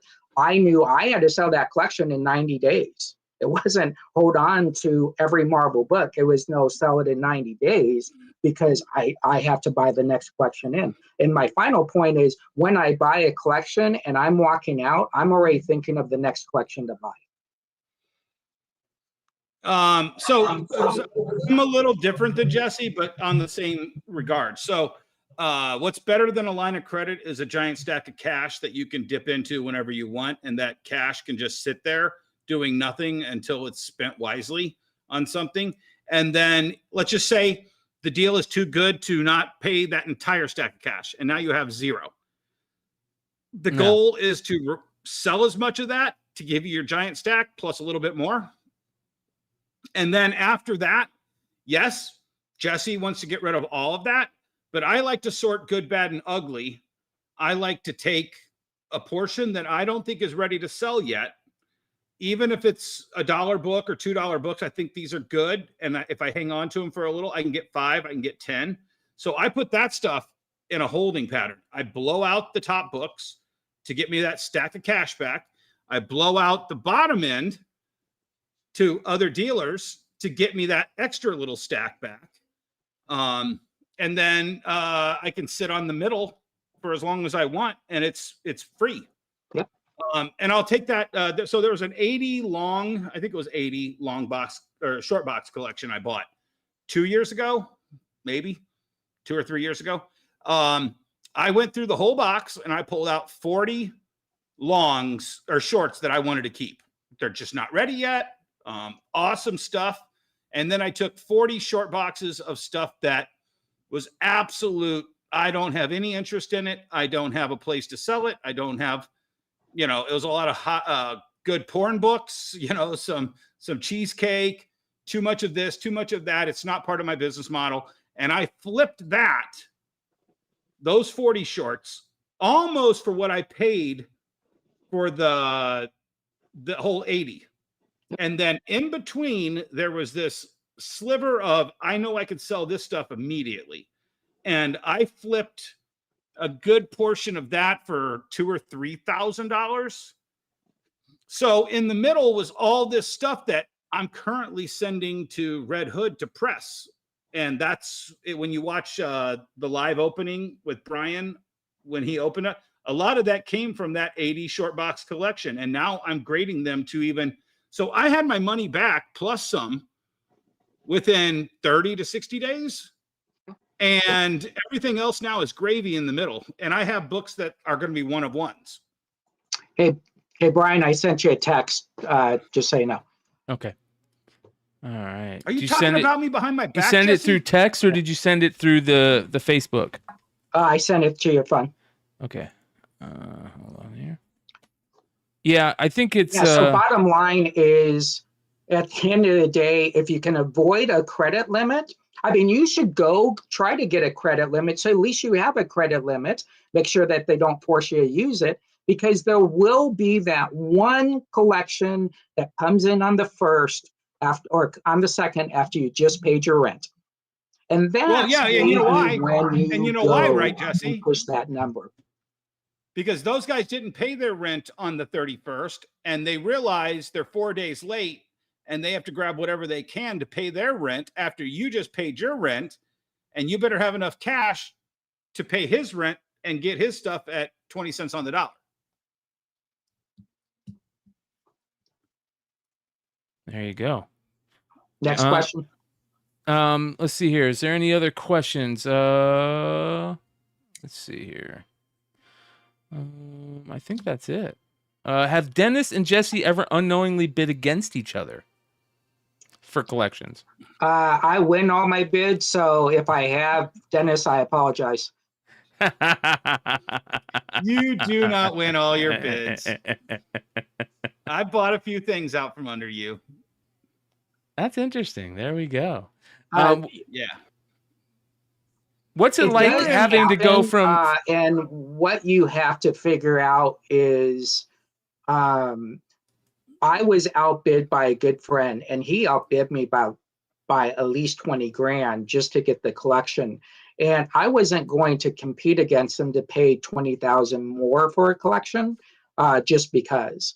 So I think friends are friends, business is business. It does happen a lot where you have silent bidders. You don't know who you're going against. I was at a auction with Bryan hey, listen, I won 267 auctions, the 400 auctions. Bryan won 30, and Bryan should not have won 30. That's the way I roll, but that's the way I think. And so it does happen. Yeah. Yeah. And the funny thing about that is that was the famous International Comics Foreign Comics auction, where I left 4 boxes of comics at the auction, forgetting that I had won them, and Jesse picked them up for me and called me and said, "Hey, I got four of your boxes over here." So shout out to Jesse for that. I went to an estate sale. God, it had to be 13, 14 years ago. And there's an art to winning an estate sale. It entails waking up at 2 or 3 in the morning, going there the night before, seeing what the rules for that estate sale are. Is there a list? Are they handing out numbers? Whatever. I was 10th through the door with my buddy on this estate sale, vintage comic books, vintage toys in the original boxes. I picked up a Hulk 181, a New Mutants 98. I walked out of there. Well, first I just walked up and said, "I'll take all the vintage Star Wars." Boom. They stacked it on the table. Then I went through the comic books, pulled out every banger in the comic book box for $1 a comic. And I had pretty much a half a short box full of that, yada, yada, yada. And they were only letting people in like 10, 15 at a time. So you had time if you were in that first 10. I walked out and there was 200 people in line, And we walked out with that giant stack of vintage Star Wars, a big half stack of, or half short box of comic books, and the look of defeat on everyone's face in that line said everything. It's like, did you leave any for us? I was like, yeah, there's still a lot of stuff in there.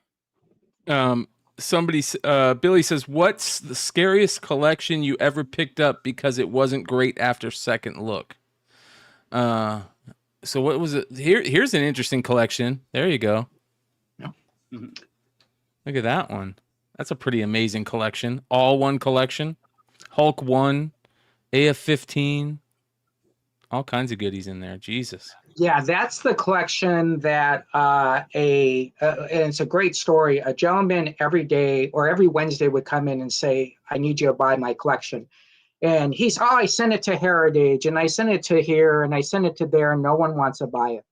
And I said, well, what's in your collection? Well, I own every Marvel comic. I'm like, yeah, okay. Yeah, cool. Every day. And so this goes on for about a year.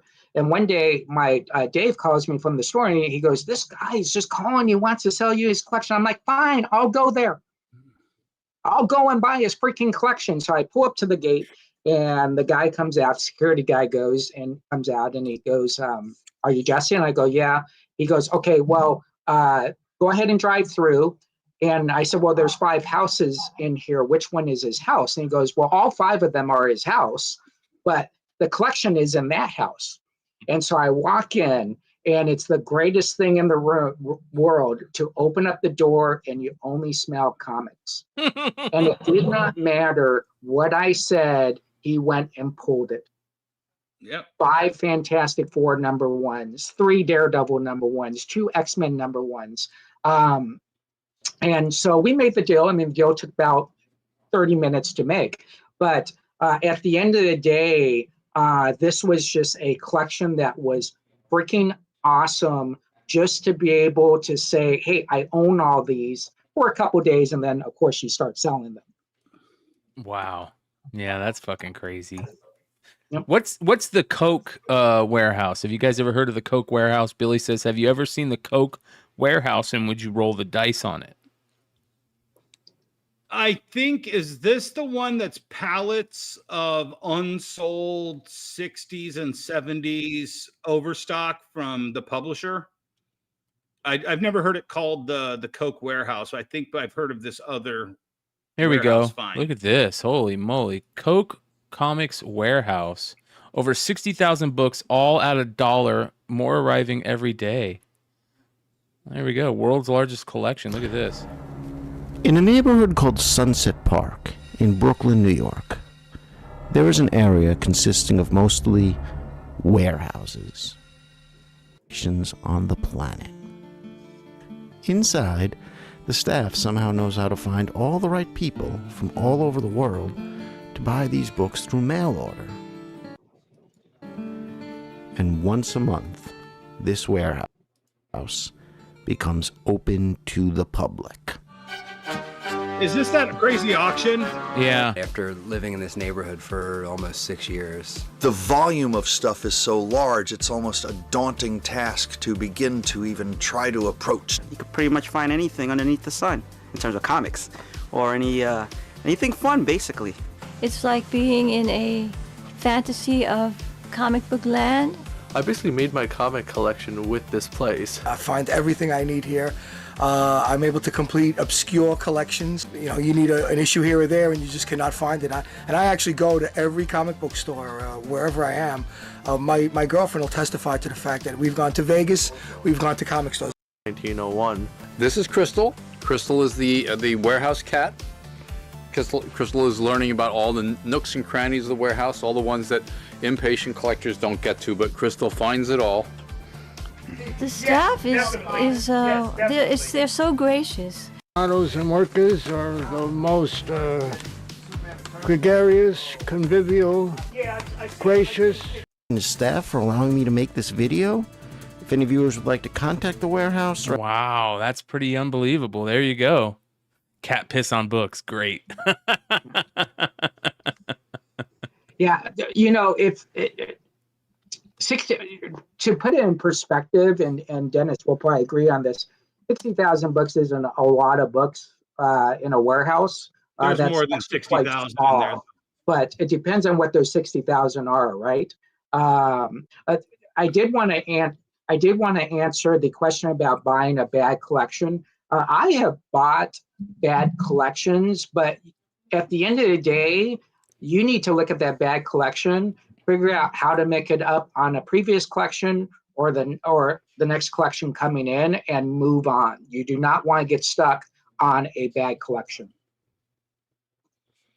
Wow. It says here they're closing. It's open every day. They're month to month. They're on a month to month basis now. They're trying to get rid of everything. Wow. So there you go. Maybe that might be a place to go hit up, Jesse. Maybe that's what Carbonero's trying to buy. Maybe. Who knows? Who knows?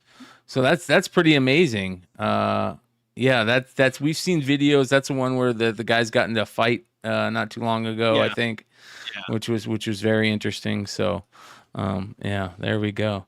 They have everything. They have vintage posters, toys, magazines, original art. Jesus. And there's places like that all over the country that we don't even know about. You know, like Jesse was saying. Massive amount of places. I'm not cutting the store down. I'm just saying 60,000 comics is not a lot of comics. That's not cutting a store down. That's just bad. Yeah. That if you want to look at the big warehouses that have 10 million comics, 10 million, 60,000. Yeah. Yeah. Definitely not cutting the place down. That place would be amazing to go check out. So yeah, like Big Lake says, where the hell do you start? How many employees do you bring? Yeah. Concert posters with the entire band signing them. See, that to me, that's the fun stuff. Like whenever a collection is purchased and you get that call, I'd get that call from Jesse. Yeah, we just got a collection. It's everything. And I'd be like, okay, I'm on my way. When it's got cards, comics, posters, toys, everything, that's when I get giddy. And it's even more fun, like Jesse said, when they're not in any type of order, Yep. So, yeah. And the great thing about buying is you want to use that when you're buying a collection that you are buying everything. No, I want your cassettes. I want your 8-tracks. I want your records. I want your coins. I want your stamps, because that saves the person from going to someone else. And you're kind of that one stop. I'm going to take it all from you. You don't have to worry about this anymore type purchase. So I bought out a collection. This was one of the biggest hoards I ever had. A guy came in with a box of 90s comic books, and it was just absolute shit. And I was like, oh, you know what? You really, from this era, you want the 80s, you want the 70s, the 60s, the action figures from this. And I basically just talked to the guy. And it turns out he was one of the little ants for this massive hoard. And they're like, oh, okay, can I give your number to my boss? And I was like, yeah, sure. And he calls me up and goes, hey, you want to buy action figures? I'm like, sure. What do you got? Oh, I've got all the super rare stuff from the 80s. I've got G.I. Joe. I've got Star Wars. I've got X-Men. And I'm like, well, I know this is bullshit now, because X-Men toys weren't the 80s. They were the 90s. And I get out there and he goes, it's this giant 10,000 square foot warehouse. And on one wall, I see nothing but old 60s and 50s 10 toy soldier like box sets. And I see G.I. Joes, and I see Corgis from the 70s, 60s and 70s, the Batmobile and the James Bond cars. And those are on tables over here. And down the middle is 30s and 40s Lionel trains that are like this friggin' big. And I'm just like, holy shit. Can I look at the, he goes, no. You can only look at these toys over here. We already have people to buy all this other stuff. And I'm like, okay. And I go through the thing and he goes, look through this and make me an offer. And I'm like, well, okay. 90s X-Men. Yep. Jurassic Park. This is nice. Okay. Yep. Food Fighters, Teenage Mutant Ninja Turtles, Power Rangers. And in the bottom of this one box, there's over 100 vintage mint on card Star Wars figures.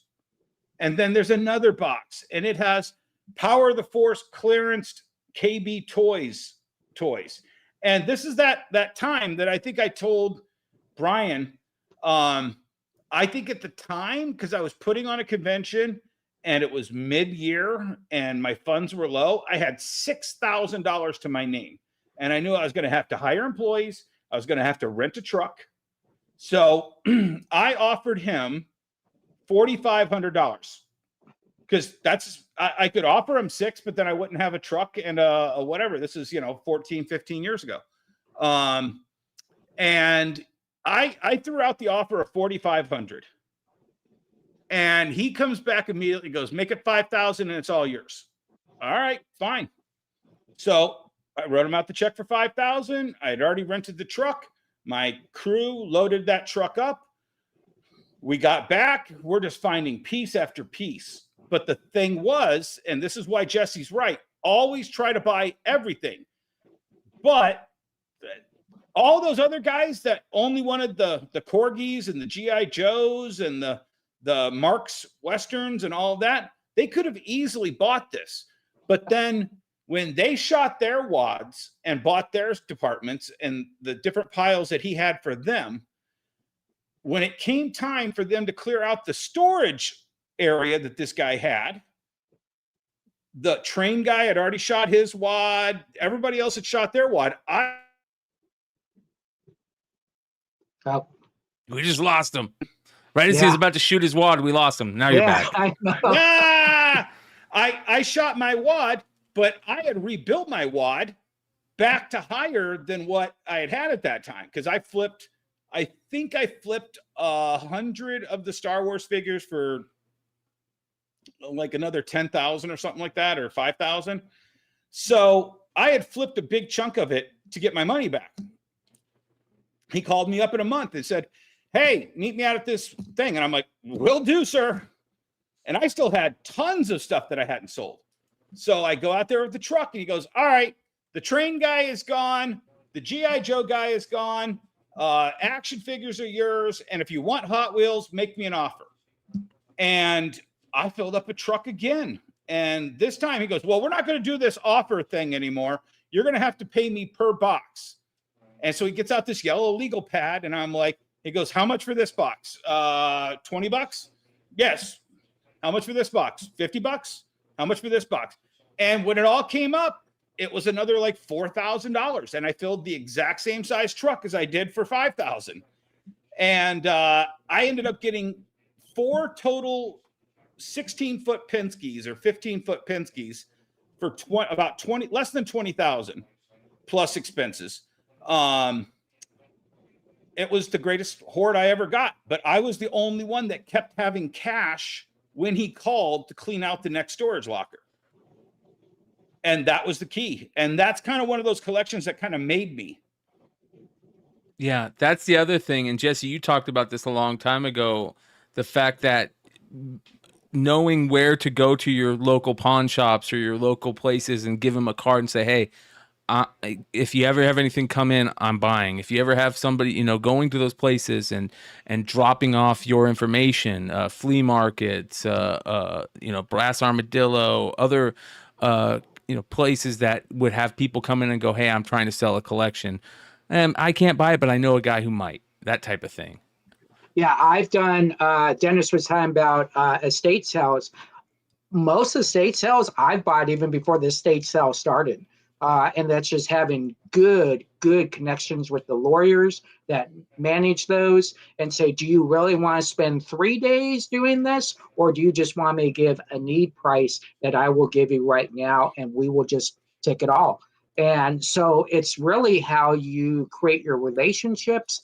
And I always tell this, sometimes, and someone asked about the bad collection. Sometimes you're then buy that bad collection because you know that guy has 10 other friends that have collections. So sometimes it's okay, depending on, if it's a couple $100 to do that because you're investing on the next 10 people. Yeah. Something that I found very interesting that I do want to talk to you guys about real quick was a post by one of my favorite people in comic books, one of the people that I was very lucky to have on this channel, on this show, that being our boy, Mr. Rob Liefeld. And Rob put out a very interesting post the other day where he was talking about his new issue of Deadpool Team Up that's out, and he was kind of I wouldn't say complaining. He was kind of asking the question, did people get their comic book?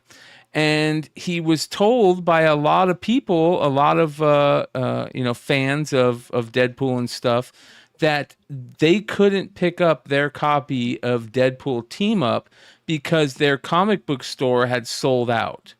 And he basically said that this is a problem, and comic book shops should never sell out. And I heard one person said, I'm trying to find it, I don't know if he still has it up, but one person said he made the comment, and I don't know if it's true, that if he something along the lines, if your comic book store didn't have a copy of this, it shouldn't be your comic book store anymore. And I just thought that was very interesting. Where he basically talked about how comic book stores shouldn't sell out of comic books these days. They should know that this is going to be a major issue, and that type of stuff. What are your thoughts on that? I'll go first on this one. This isn't about Liefeld, and this isn't about his post.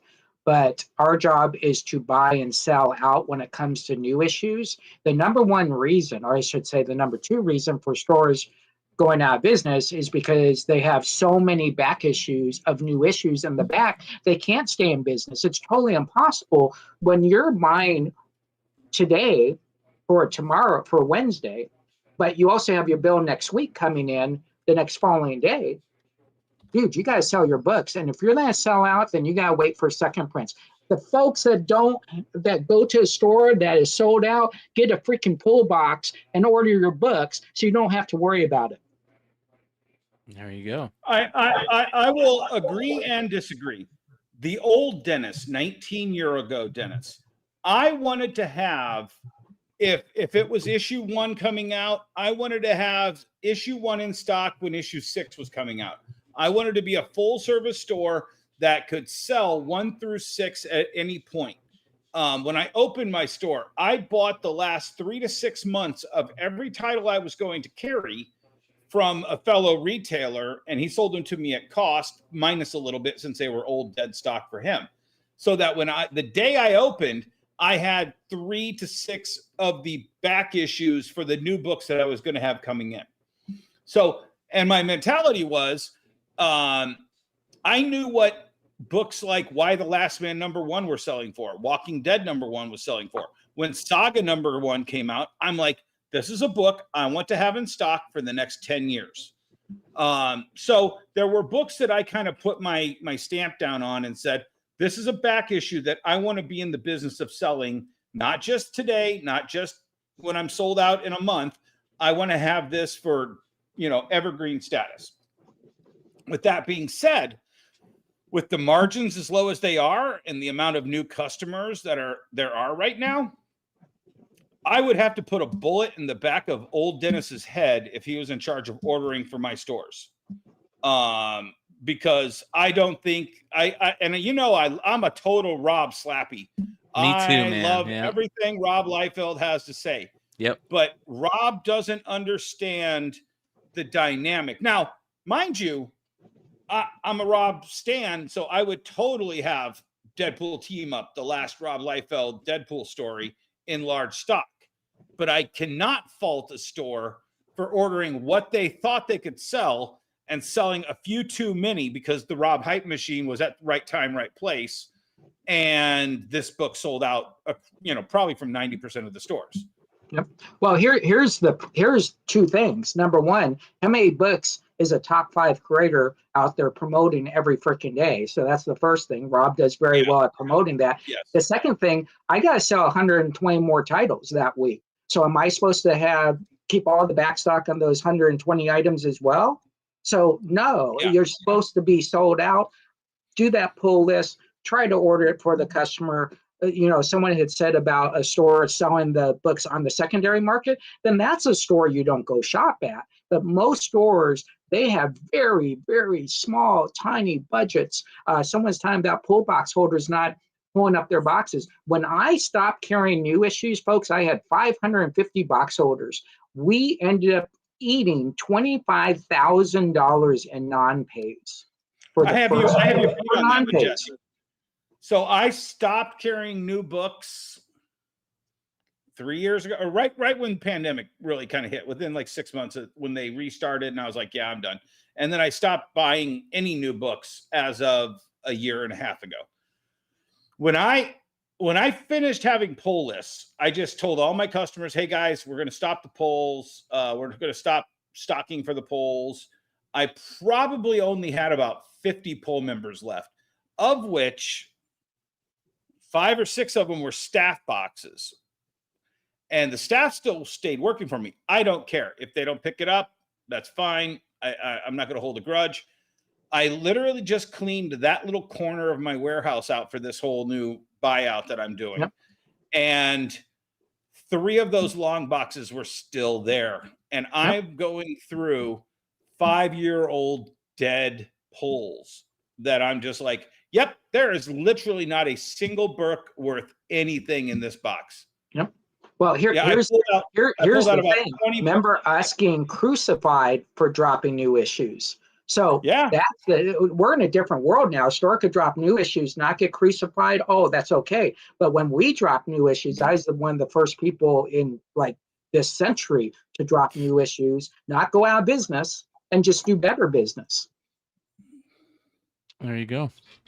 Well, I will say this. I want to say congratulations to Rob Liefeld for putting out that Deadpool team up. A lot of people have been talking about it, and to have it be sold out in a lot of stores, to me, is a sign of something good rather than something bad. I know I look at it differently than a comic book seller or a retailer, but that means a lot. And shout out to Rob Liefeld for continuing to be one of the best people in comics to get a weekly quote from, because man, he does a good job at it. He's the best.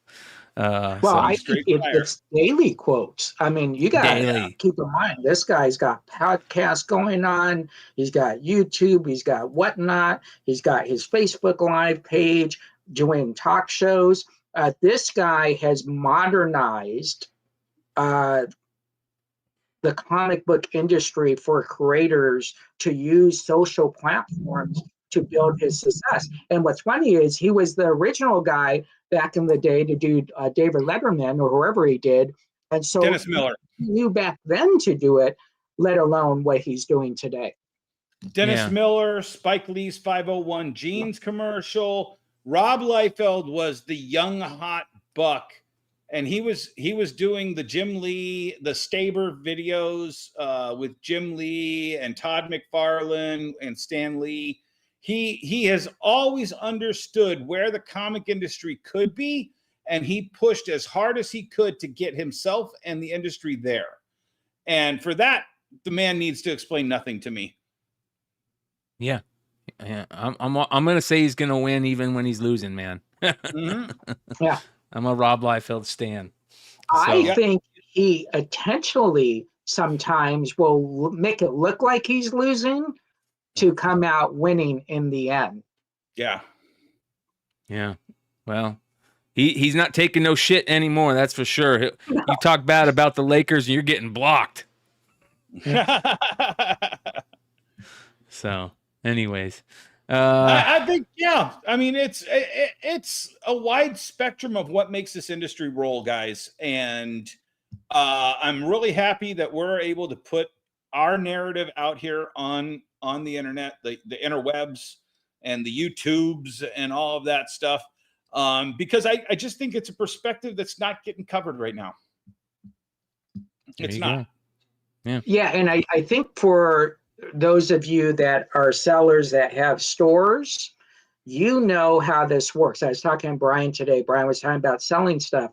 When you got to figure out if you have 10 items, when do you have to start buying more items, or else you'll then be out? So based on your turn rates, if you do 5 shows a week and you sell 2 items a show, in 5 days you're sold out. So you need to be buying on your second day. So you're technically always buying.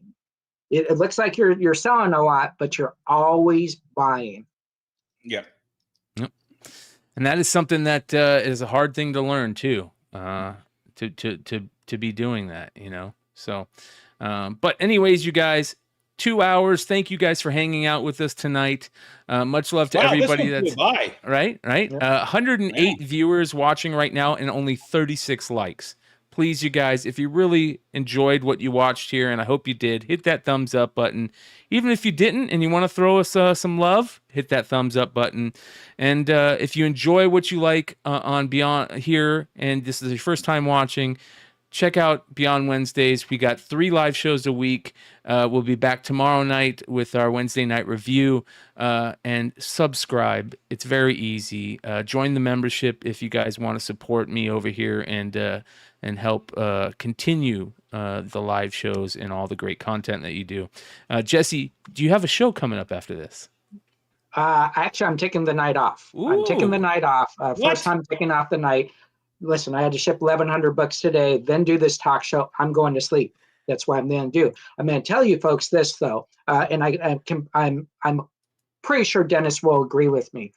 I'm willing to travel anywhere in the nation. You give me a call, I'm there the next day. If you find a collection and you can't, that's that traveling part, Dennis. But if you find a collection and you can't afford it, give me a call. I will give you a finder's fee.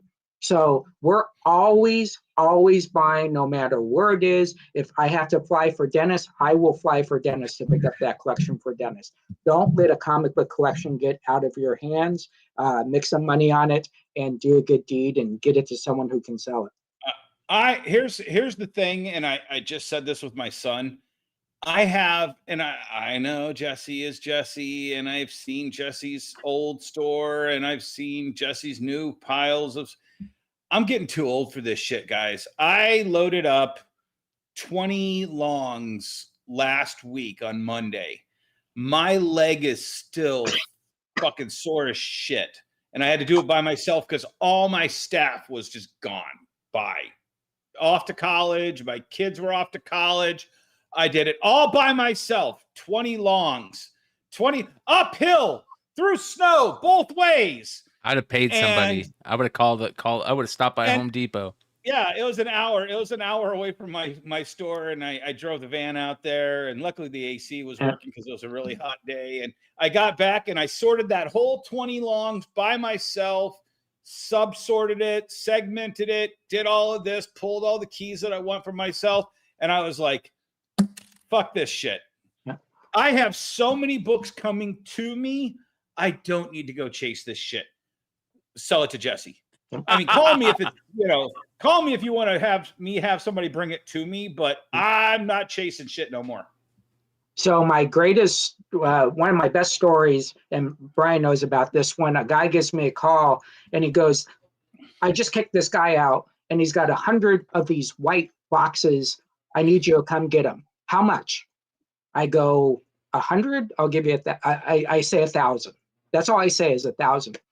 So I get to the place, it's upstairs.